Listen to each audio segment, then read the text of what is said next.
Hey, welcome to Geeky Faucets. I am Amy Dale. I'm Christine Lucas-Savage. And this is our first ever episode. So welcome, we're super excited, and we hope that you'll join us today and lots more. And we are on YouTube as well as iTunes. You can find us on YouTube at The Geeky Faucets. The Geeky Faucets, yes. Yeah, and on iTunes I think we're just Geeky Faucets. Is that right? Do you know? I don't know. I think so. We're not tech geeks by any stretch of the imagination. We had to have a tech geek come here and help us set up. We did. So, it's a little shameful. Kind of. Yeah. We should really learn that. We should. We're probably going to have to, actually. We're not. We can't have our crutch with us. We can't. We can't. So, we started this podcast because we really like to talk. Mm-hmm. And because Christine is my friend who... really a deep connection that I have with her that I don't really have with any other of my friends. It's special. Is the geek factor. Mm-hmm. And so Christine's actually the one, our biggest connection as far as geek fandom is Doctor Who. Notice the shirt? Yeah. Bow ties are cool. Bow ties are cool. And she actually introduced me to Doctor Who because I had watched episode 1 of the new, not the old 70s version, but of the new version. I'd watched like season 1, episode 1, and I was like, I don't think he's a tough Doctor. I still haven't gotten used to him. I can't. I've watched like 3 episodes with him. David Eccleston. I cannot. I loved him in, what was it, Gone in 60 Seconds? He was the evil guy in Gone in 60 Seconds. I didn't realize that. I loved him in that, and I'm like, yes, he's going to be great, but I could not.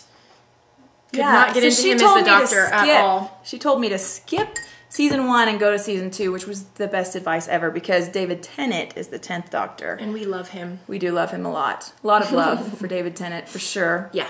He's our favorite Doctor. Although Matt Smith is a winner, too. And he's really growing on us. He's number 2. Yeah. But, so I did that, and I had pneumonia at the time. And I was stuck in bed. And so I watched a lot of Doctor Who. I think that is a really good way to spend your time if you're sick. It is. Because you can use your imagination. Your imagination. Exactly, right? Yes. And you can go to other worlds that don't involve pneumonia. Yes, which is always good. Any world that doesn't involve pneumonia is good. So we're going to talk a little bit today about all our geeky shows that we liked, just to start out. And every week we'll try to talk a little bit about our geek shows and our geek fandom and different things like that. But then we'll also probably talk about random whatever we want to talk about. Like Korean dramas, because I like those. Yeah, Christine Just a warning. Yeah. I'm warning you. That's a good warning. Just push mute if I just mention it, okay? Yeah, you might want to step away from YouTube at that moment. But for all of but see, here's the thing. I was thinking about this just the other day. No. Because how many people in our realm of geekdom watch anime? Anime is just Japanese. One step. It's one step away from anime, right? It is, and these are Korean, and they're beautiful little love stories with subtitles. What kind of geek doesn't watch things with subtitles? Well, that's a good point, because you cannot understand Klingon unless you are really a true geek, and we're not there yet. No, we have not learned Klingon or Elvish. No. So you have to have subtitles for those things. So yeah. So therefore, ergo, it's almost anime with real people. Yeah. Okay, I'm not sold yet, but good try. So, okay, another show that we should also tell them too that next week we have a special guest and it's going to be freaking awesome, and you should definitely tune in because we have Tony Vilgiotti, our local neighborhood genius and zombie prepping expert. You don't even know. He's amazing. Just don't even know what you're in for. So we're going to do a zombie special, and he's going to tell us about a new product he's invented, which is totally geeky and super fabulous and awesome. We've been using it. You have? We totally have. Is it super cool? It's actually really awesome. Okay. Yeah, so get ready for that. We're not going to tell you what it is. It's a secret. Yeah. And you're going to find out, and then you're going to find out all about how to be prepared for the zombie apocalypse, which is important for all of us. It is. So another show we should definitely hit on is Firefly. Firefly is almost a show that you can get non-geeks to like.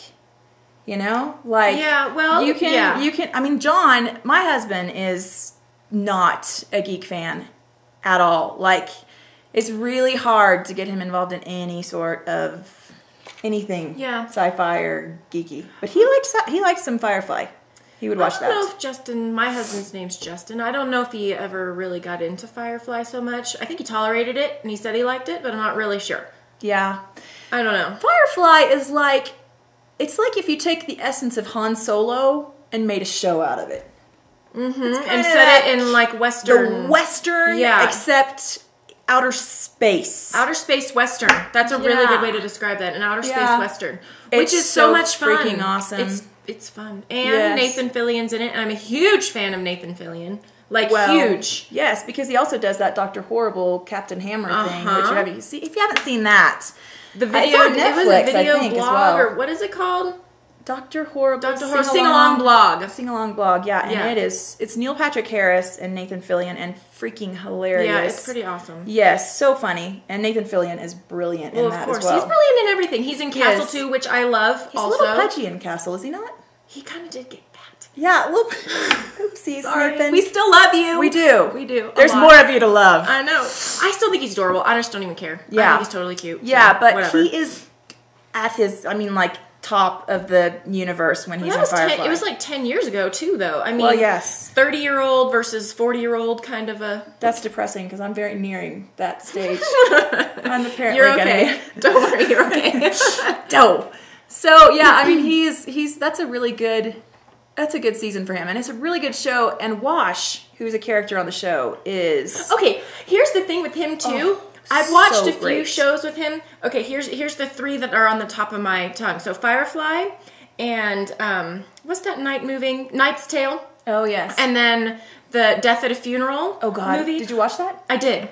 And he's naked in like all of them. He's always naked. He's always naked, and I'm like, what he is. Are you doing? Is he British in real life? I don't think he is, but he does a British accent like crazy good, doesn't he? Yes, he does. I really don't know. So this is off the geek subject, but if you haven't seen the British film Death at a Funeral, I think it's streaming on Netflix right now, it is like I hurt myself laughing. Yeah, it's pretty funny. And the guy who plays Wash on Firefly, who I'm sorry, dude, also, but I do not know your real name. What's the guy? He's Peter Dinklage, that's his name. He's in there. So, and he can play the Game of Thrones fans. Yeah, Game of Thrones fans. Peter Dinklage is in there, and he does a pretty fantastic job. Yeah, he's pretty fantastic. He's a great actor. Oh, my word, he's so good. And I think he's pretty good looking, too. He is. I really like eye candy when I watch TV shows, so he does. Thus, David really Tennant. Kind of do. Yes. Yeah. Oh, you know what? Speaking of your shirt, I was gonna mention your snafu with your other. She has another Doctor Who shirt. She's wearing bow ties are cool today, but she has a hoodie thing. Oh yes. That says Police public call box all down. Maybe it's this side. All down the side. Yeah. I went into the library and I was wearing my police. Public call box, is TARDIS blue, and the librarian looks at me and he goes, your sweatshirt says police on it. And I'm like, okay. He's like, I wouldn't wear something that says police on it because you can attract some really, bad people. I'm like, okay, thanks for that. Maybe he was talking about Doctor Who fans. Which is a breed all their own. Right. You might not want to attract those people. I'm pretty sure my sweatshirt does not look scary or official. That bizarre? I'm like, so you have to be careful when you wear your geek wear. Because it says police.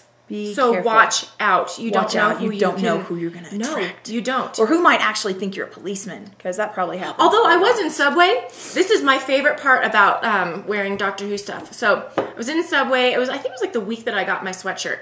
And my sandwich maker's making my sandwich. And he goes, I think he's a sandwich artist. That's the word. Sandwich artist. Yeah, sandwich artist. And he goes, is that Doctor Who? And I'm like, oh, see? Yes! I was so excited. And so, the entire time he made my sandwiches and the sandwiches of my whole family, which there's a lot of us, we talked about our favorite episodes, and it was wonderful. Yes, it is and wonderful. It makes me so happy when you find people. I know. Because there aren't that many. I mean, there's a lot, but it's, it's not as if you can go hey, did you watch Downton Abbey? It's not, everybody watches Downton Abbey. Right. Yes.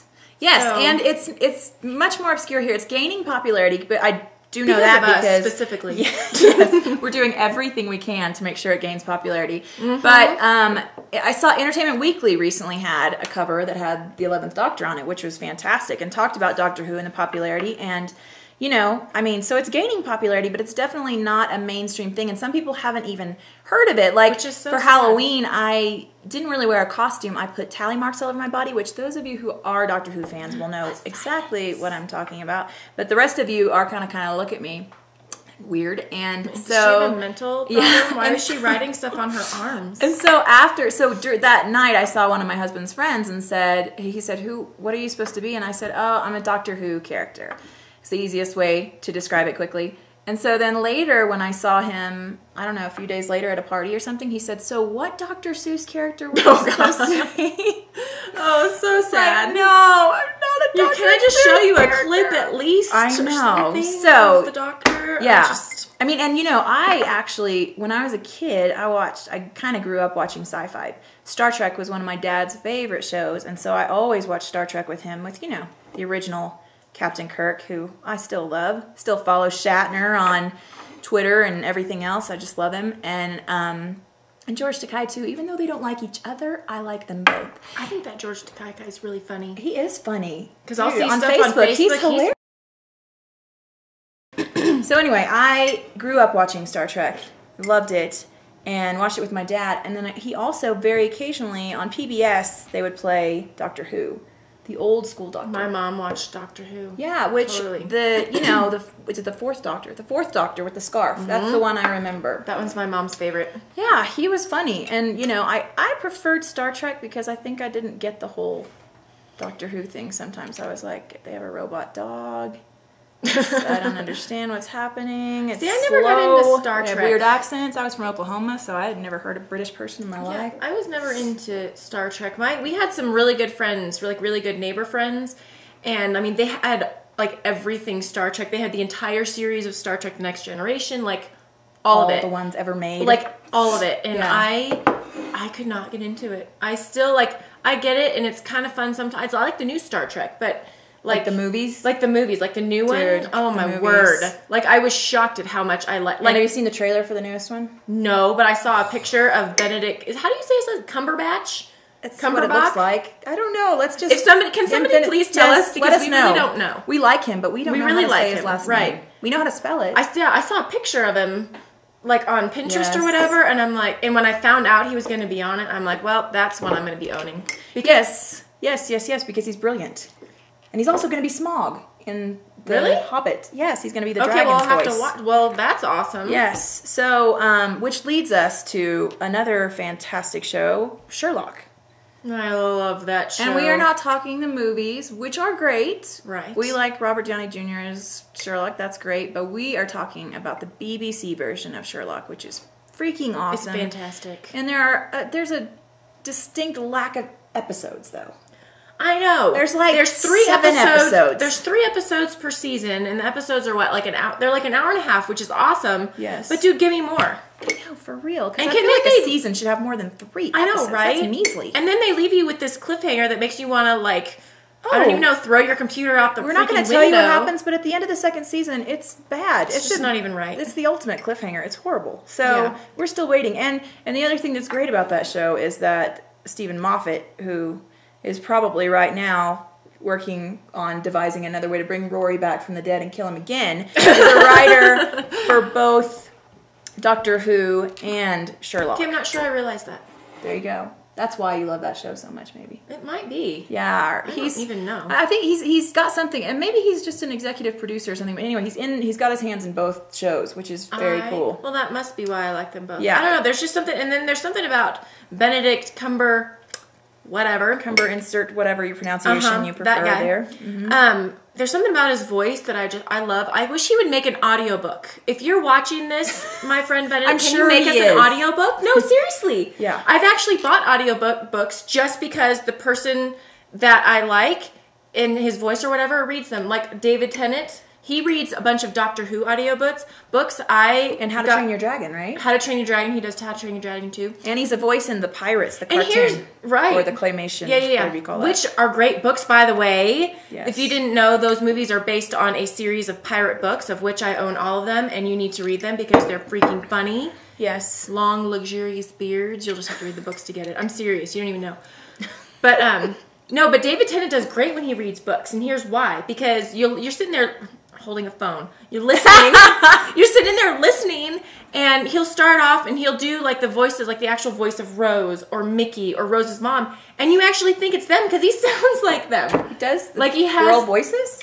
Yes! Shut up. It's Are you serious? I'm telling you, it's really cool. Like, he awesome. totally... And he can keep them straight. Like, there's this one that he's got, like, I don't even know... 7 different characters, and each of them has their own voice. They're all different, and there's like some Scottish and Irish, and I don't even know what kind of accents in there. And he keeps them straight.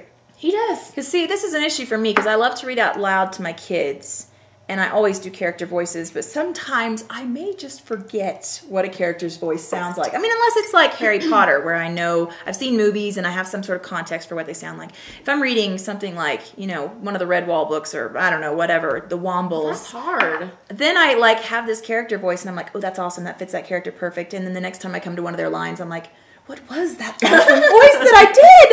I don't even remember if it had an accent or not. See, I'll try to do accents, and they all end up kind of sounding like a German, British, Australian kind of a mix. Maybe with a little bit of French and Spanish in there. Yeah, John has one accent that he does for every... He's like, oh, I'm like, what are you now? Or, oh, you're Indian because you said samosa. Okay, I get it. Thank you. At least he tries. I don't even try anymore. I'm monotone. Tries. I'm like, I just want to read this, get it over with.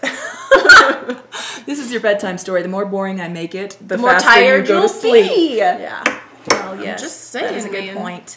Okay, Merlin is another one. I have not watched that one. Which I have not been able to convince her to watch, but that's okay. I haven't watched Korean dramas, so we're even.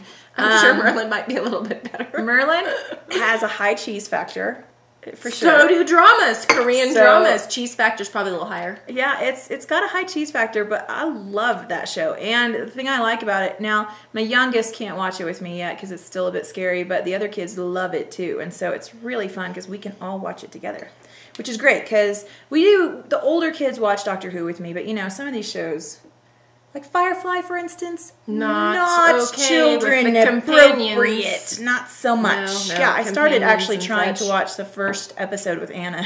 Forgot about a particular scene, and I was like, oh, no, well, just kidding. We're going to just not watch this. Yeah. So, but I mean, it's a great show. Just not so much. Maybe I need to start watching that one. I just need to get off the, Korean drama kick because I'm on a major kick. Yeah, you are. It's okay though. It's okay. It's okay. You can like what you like. And you know the thing, I should warn you, if you have not watched Firefly yet and you're listening to this and going, these girls are brilliant, I should watch Firefly, because I'm sure you're thinking that. I just want to warn you that it's one of those tragic shows that they canceled. So there is one season. It's not even a full season. It's 13 episodes. And then there's a movie, Serenity, right? Serenity. That kind of like cleans it all up in the end, but still, it's kind of like one of those things you finish it, and like for the rest of your life, you'll be like, oh, I wonder what happened. Why did they do that? It was not okay. Like, it's not okay. No, and we all keep having this hope that someday, maybe just someday, they'll, fingers crossed they brought back Arrested Development. I know, right? So it could happen, right? Yeah, we're seriously hoping. I do feel like Nathan Fillion might have to work out a little bit before that happens. So I'm not gonna lie. He's still pretty cute, but yeah. Yeah, I mean, he was not going to be able to, get the coat around the girth right now with the current. Maybe he'll have a son, right? I don't know. Yeah, I did find a Firefly comic book, which was kind of awesome. You showed me that. Yeah, it was pretty Was sweet. it like Free Comic Book Day? It was Free Comic Book Day which is like, I think May 11th is usually, it's around that time. It's a good day. I didn't even know that existed. I love that day. Because I do love Do you know what other show that I like that you haven't watched, speaking of shows? Yes, tell me. Red Dwarf. Okay, yes. That one's like way off in, left field. I don't know my left and right. I'm sorry about that. My husband teases me to this day. Okay. But yeah, we used to watch Red Dwarf. Like, it would be on PBS. Okay. I'm pretty sure. Is it a British show? It's a British show. Okay. Yeah, and it's Yeah, I think you'd really like it because it's really funny, and I actually look forward to those shows. Yeah, a lot of shows my parents watch I never looked forward to, but that one, that one was a good one. Yes, yeah. I'll watch Merlin if you watch Red Dwarf. That's the deal. I need to find it. Is it on Netflix? Do you know? We'll have to look. I don't know. We'll have to do a search. My guess is no. Yeah, everything depends on if it's on Netflix. And yeah. Tony, who's coming here, is a huge fan of Farscape, which is another one you've never watched. I've watched some of, and I haven't watched much of it. I liked it, but I didn't, at the time, I was distracted by life and whatever else. You know, I have 4 children, so that happens. I liked the couple episodes that I saw, but he's like a huge fan, owns all the seasons, so if you're looking for another sci-fi. That one also, I think, has a fairly high cheese factor, but it's good. We're not against cheese factor in reality, though, let's think about this. What sci-fi show does not have cheese factor?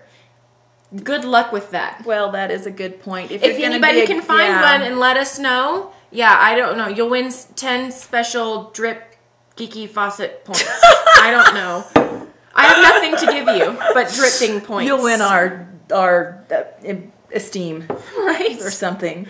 Yeah, right. There you go. But my biggest fandom always has rested with Star Wars. I'm a huge fan of Star Wars. I like Ewoks. Christine is a huge fan of Ewoks. No, I had a stuffed animal. I did. I had a stuffed animal Ewok, like the main Ewok. Does he have a name? I think it's Wicket or Wiki or something. I don't even know, but I loved him. I carried him everywhere. Like, he was to the point where, like, his fur was all matted and he wasn't soft anymore. But I loved him so. Yeah, they are a bit like teddy bears. So, but I'm a huge fan of the first original trilogy, and to be honest, the next 3 that they came out was kind of like, oh well. Okay, thanks for the effort. But then the Clone Wars cartoons, I'm sorry. I'm sure there's a lot. They're making probably a tons. Yeah, and I hate it. And you know, like everything you try to buy now that has Star Wars on it has like the Clone Wars cartoon version of it. It's like not really Yoda. It's like the Clone Wars Yoda. And I'm sorry, but I just cannot get behind the Clone Wars thing. Sometimes I think you just need to leave things alone. Yeah. Like, the original Star Wars was pretty good. Although I really, my favorite one was Return of the Jedi. Because the Ewoks were in it. Well, the Ewoks were in it, and I thought Han Solo was pretty cute. Well, he was, yes. Yeah. And all of them. But then the other ones, but the middle one, Empire Strikes Back, I remember watching that one once, and it scared me. See, that was my favorite one. I love Empire I need to watch it again. Back. I'm afraid to watch it again, though. Like, seriously, from being a 10-year-old, I'm, however old I am now, and I'm like, I can't watch it. Yeah, well, and Han Solo and Carbonite, who likes that? Not me. Okay, I did see something on Pinterest the other day that I thought was really funny. It said, what if Indiana Jones was Han Solo's... I saw that! Han Solo's I'm pretty sure I picked dreams that. when he was in Carbonite? That's pretty funny. I don't know, but that's... But that would just be amazing if that's actually yeah, that is pretty funny.